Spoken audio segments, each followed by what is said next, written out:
As Dominic Foxworth is with us this morning as well. And I like to listen carefully to the words people choose to use sometimes, Nick. So I wrote down not thrilled, things you can't control, sincere desire, not a reality. Aaron Rodgers sees the writing on the wall, Nick, and he's not pretending otherwise.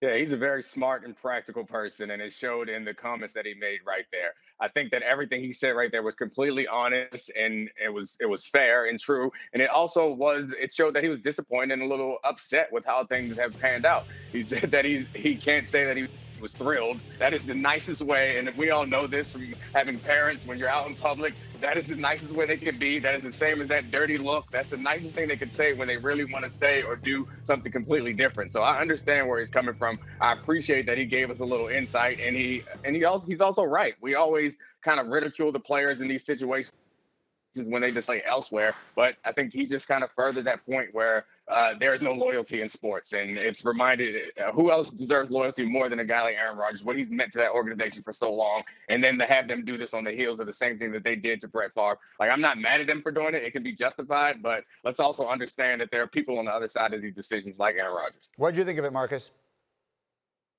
I love this approach, G. To be honest with you, I love how calm and to your point, the words that he chose to me calculated in his response and very reserved. When you think about what Aaron Rodgers has meant to the Green Bay Packers, he legitimately has carried a franchise on his shoulders for a long time. And there's no problem with that. When you get paid the type of money that Aaron Rodgers has been paid, that's the expectation. But with that being said, when you think about his response and what he just said, it's obviously a quarterback knowing that he's not going to finish his career in a place that he's grown accustomed to and become so familiar with.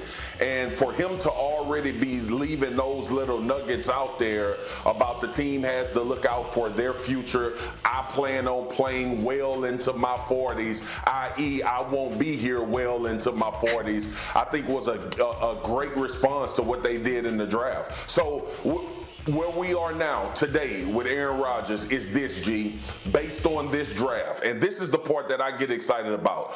After this season, after this year, when the games are played and everything is done in the offseason, will the real Aaron Rodgers reveal himself in trying to force himself out of Green Bay? Or is he going to stay in that culture or temperature as long as his contract plays out? That's the most interesting thing to me about this scenario. And, of course, if you're a fan, quickly, Nick, I just have a few seconds here. How much do you think this impacts them and him on the field this coming season?